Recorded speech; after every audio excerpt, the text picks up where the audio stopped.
Hey friends, it's Gloria and welcome back to another video, or welcome if you're new. Now, this is not my usual face. I rarely put this much makeup on or wear dark lipstick, but I found my old makeup bag with makeup that I haven't used in probably 8+ years, so I don't know how healthy it is, but there was a ton of lipstick in there. I thought, why not? Let's put it on for the video. And so here I am. Today's video, if you can already tell, is going to be a book haul. These are all of the books that I have hauled since the end of August, so about 2.5 months. I don't buy any new books. These were all thrifted or found in little free libraries. I have a ton of nonfiction books, so I feel like it's perfect for Nonfiction November. I have 11 nonfiction books and 8 historical fiction books and some other miscellaneous as well. Nonfiction and historical are my top 2 genres that I read, so it makes sense that they are usually my top 2 genres of books that I haul. I have over 30 books to talk about today, so let's just jump into it. In honor of Nonfiction November, let's start with nonfiction. A book I found in a little free library and I am so excited to bring home is Into the Wild by Jon Krakauer. Jon Krakauer, I need to read his books. I now own 3 of his books. Into Thin Air, I am planning to read this month, and I know that this is also a well-beloved book that turned into a movie. I actually remember watching the movie, so I'm somewhat familiar with the storyline. It's about a young man who goes off the grid, decides to live on his own in Alaska. Jon Krakauer covers that experience. I need to read one of his books. I plan to start with Into Thin Air because that is the one that everyone tells me to read and that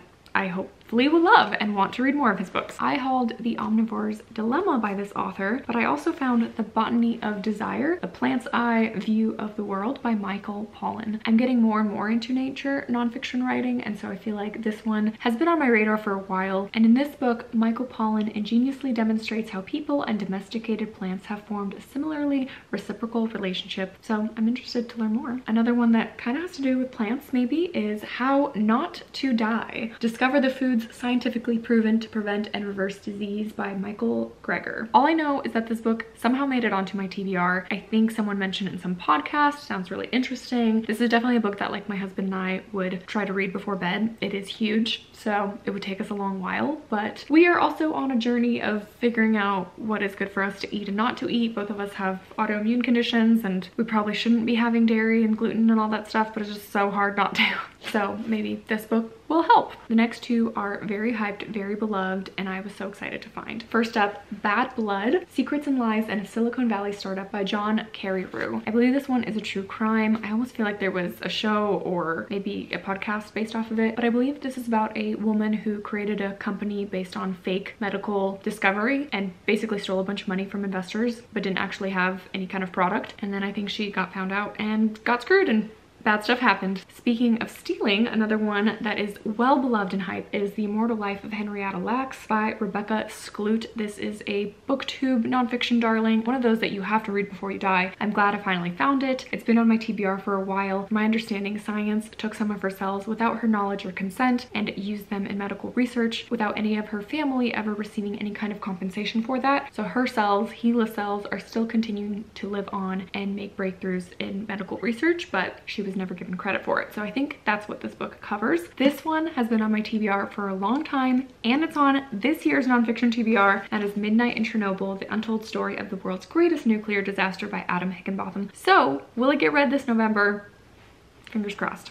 I just have so much to read. I don't know. And then this nonfiction, I also was so happy that I found. It just intrigues me so much, and that is Blitzed, Drugs in the Third Reich by Norman Ohler. The Nazi regime preached an ideology of physical, mental, and moral purity, but as Norman Ohler reveals in this gripping new history, the Third Reich was saturated with drugs. And so this book just covers a new perspective of looking at what was going on in Nazi Germany. Would love to read this one at some point. I also really think the cover is cool. Another nonfiction that's been added to my shelves is Praying Like Monks, Living Like Fools, An Invitation to the Wonder and Mystery of Prayer by Tyler Staton. Tyler Staton is the pastor of Bridgetown Church here in Portland, Oregon. He took over for John Mark Comer, and this is his newest book on prayer. He goes into the importance of prayer, how to do it, and how it will change your life, and why it's inseparable from being a follower of Jesus. The last 4 nonfiction I have to mention are all memoirs. The first one is The Choice, Embrace the Impossible by Dr. Edith Eva Eger. The woman who wrote this book was 16 years old when she was put into a Nazi concentration concentration camp. Her family was killed before her eyes. So she tells that story in this book, and also dealing with that trauma and the grief and going back to Auschwitz 35 years later with her family to get some closure and to heal. I think this book has the potential to be as powerful as The Hiding Place by Corrie ten Boom or Night by Elie Wiesel, which are both wonderful nonfiction memoirs about the Holocaust experience that I loved. So I cannot wait to get to this one. I then found Unfollow, a memoir of loving and leaving the Westboro Baptist Church by Megan Phelps Roper. This book came on my radar because of Shelley Swearingen. She mentioned reading it, being really interested about the subject matter, and I am as well. I really like books about a person who left the religion or the cult. A lot of them have to do with the Mormon Church, so I'm interested to hear about the Westboro Baptist Church. Next up, I have Between Two Kingdoms, a memoir of a life interrupted by Sulika Jaoud. Might have said that wrong, but this is about a woman whose life was going perfect. Everything was on the right track, but then she gets a cancer diagnosis of leukemia. I believe this book was like on the Goodreads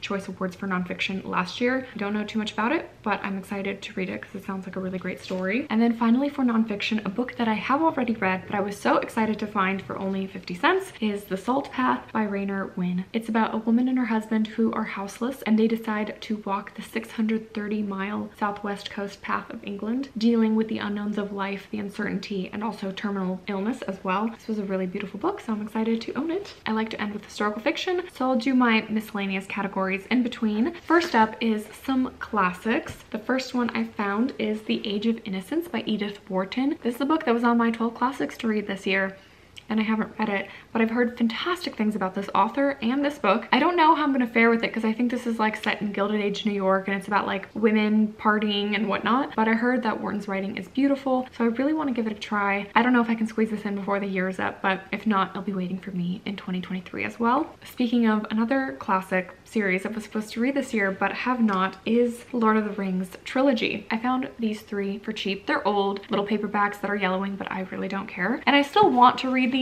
I don't know when. I don't think I'm gonna love them either. I hate to say. I tried listening to the audiobook of The Fellowship and it was so boring. I only got 20% of the way through, but I really want to try again. So now I own them. Maybe that'll give me a little more incentive to actually do it. And then finally for classics, I have A Long Fatal Love Chase by Louisa May Alcott. This was such a random find. I didn't even look at it. I just saw Louisa May Alcott, who's the author of Little Women, which I loved last year, and I took this home with me. And then when I took it home, I read the inside flap and I was like, this is probably not going to be a book I like, and it's probably going to suck because I've never heard about it. And that is because this is about a young woman and obsessive love, which is the epitome of what I hate to read about in books. I hate to read about like coming of age, obsession, love, or like forbidden love. Just no.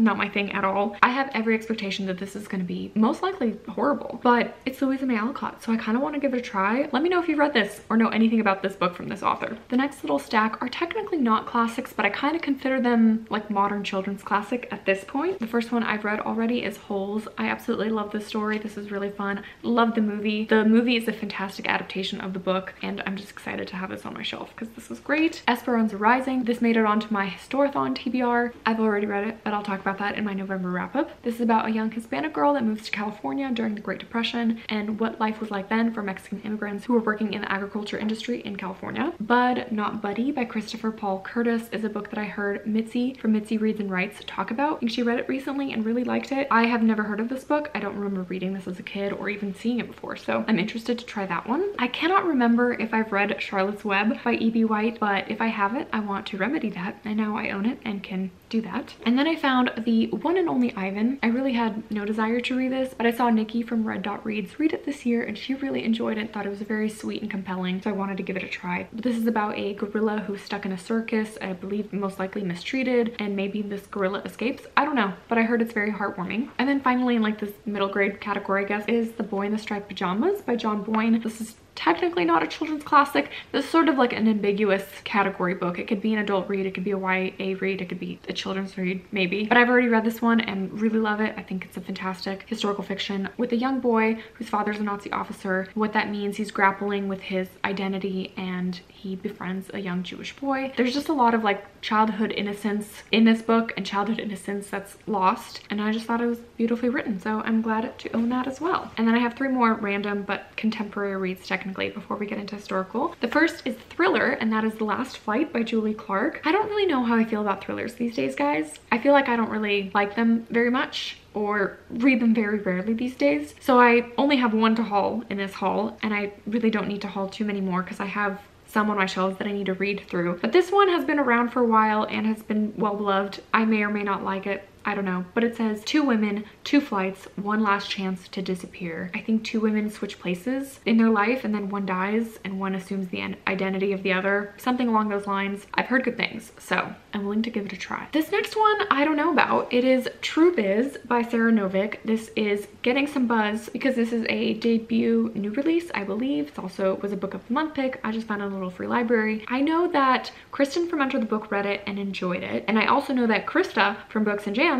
DNF'd it. So I don't know how I'm gonna feel about it. I have never read from a character that is deaf, and so I'm interested to jump into this world of people who are deaf and use sign language. I also usually don't really get along with contemporaries too often, but again, it was free, so no harm done. And if I try it and hate it, I'll just give it away. In a similar vein, I keep going back and forth whether I was interested in this book or not. That is Damnation Spring by Ash Davidson. I think when I first read the premise, I was interested in it, and then I've since seen a few people read it and rate it poorly, and I feel like I match those people's reading tastes, so I'd probably, you know, maybe only give this book 2 or 3 stars. But I am more interested to read this after reading Hidden Life of Trees, which I'll talk about in my November wrap-up, because that is a nonfiction book on trees, and I feel like that book has made me want to read more books about trees. From my understanding, this book touches on like the climate crisis and deforestation and family drama at the same time. Again, not the highest expectations, but I'm willing to give it a go. We are almost there. I have 8 historical fiction books left to talk about. With historical fiction, I do my best to break it up into location. Actually, I have quite a few from the Americas, but let me start with an Asian book and author, and that is The Tea Girl of Hummingbird Lane by Lisa C. I have read The Snowflower and The Secret Fan, and I think I just thought it was fine. Like, I liked it enough, but it wasn't amazing. I think the storytelling was interesting, but I just kind of got bored with some of the story. It was a very slow read. And I own The Island of Sea Women by this author, and I've heard nothing but amazing things about that book and that I need to read it. And then I found this one. I believe this is about a young woman in China, has a baby out of wedlock, but decides to give up that child due to customs and family traditions. So she's separated from that child, but she tucks something into the child's clothing or something before the child gets sent away. I'm guessing that child, I think, grows up in the US, maybe, and then goes on a journey to find her mother. So a story of loss and family and maybe reunification at some point. Even though I have not read Wolf Hall yet, I found Bring Up the Bodies by Hilary Mantel. Perfect condition, hardcover. I didn't really need to own it, but again, I couldn't pass it up. And I also don't know if I'm gonna love Wolf Hall. I feel like it is so hyped and I'm so intimidated by that series. It has the potential to be fantastic, but knowing me, I probably won't like it. I really need to give it a try. So we'll see whenever I get to Wolf Hall if I love it or not. Maybe I'll read Bringing Up the Bodies, which is the continuation of this Tudor history time period around Henry VIII and Thomas Cromwell. A book that will definitely make its way onto my winter TBR list is The Diamond Die by Kate Quinn. I've now read a couple books from Kate Quinn. I can't say I love her like some people do, but she writes interesting enough characters and storylines that I'm willing to give more of her books a try, especially this one because this is set in Ukraine and it is about a female sniper. I've heard great buzz about it this year, so I have every intention to hopefully read this winter. Next up, I found The German Wife by Kelly Rimmer. I keep saying that I might be over World War II historical fiction, but I keep picking them up, so I don't know what that tells you, but I believe this is also a 2022 new release, and I would like to give this author a try. I at least want to give every historical fiction author the benefit of the doubt and try one of their reads before I decide they're not for me. The last 4 historical fiction books I have here are all set in the US, I believe. This one I solely picked up because it's an author that I really loved one of her books from, Christina Baker Klein. Orphan Train was a book of hers I read last year for Historathon and loved. I'm reading The Exiles this year, and then A Piece of the World is another one of her books I really know nothing about and I've heard no one talk about before. This is about a woman who lives in some small town in Maine and she becomes the inspiration of a famous portrait. I'm gonna be honest, I don't really love books that have to do with art or like the art world. Maybe I haven't read enough. Maybe in theory I don't like them, but I might. The only one that I've really read that I really did not like is The Goldfinch by Donna Tartt. We'll see how this one goes because I know that I like this author's writing and storytelling. I may or may not like this. I then have 1000 White Women, The Journals of May Dodd by Jim Fergus. I believe I heard about this book from Lindsay's Little Library, and the premise of this sounds fascinating. It's a bit of a chunky historical fiction, but this is based on a real government program that existed where white women were sold to become brides of Native Americans, and they were sent to civilize the Native Americans and basically like Infiltrate, but I believe this book follows one woman, May Dodd, who went on that journey and did that, and it sounds like this could be absolutely tragic, but also really well done and interesting. Another historical fiction I found is The Orphan Mother by Robert Hicks. This is a book set post-Civil War about a Black woman who's known as the Widow of the South, and since the Civil War she's able to kind of live a normal life and settle down, but then her son is getting involved in politics and it's becoming more and more dangerous for her and her situation and her family. I really picked this up because I need to read more historical fiction set in different time periods, and during the Civil War or post-Civil War is definitely something that I'm interested to read more of because I really haven't read any. And then finally, to wrap up this whole video, the last book, my last historical fiction slash kind of nonfiction, is Loving versus Virginia by Patricia Ruby Powell. This is a book that I have already read. I think I read this in February of this year and I loved it. It was a fantastic read. This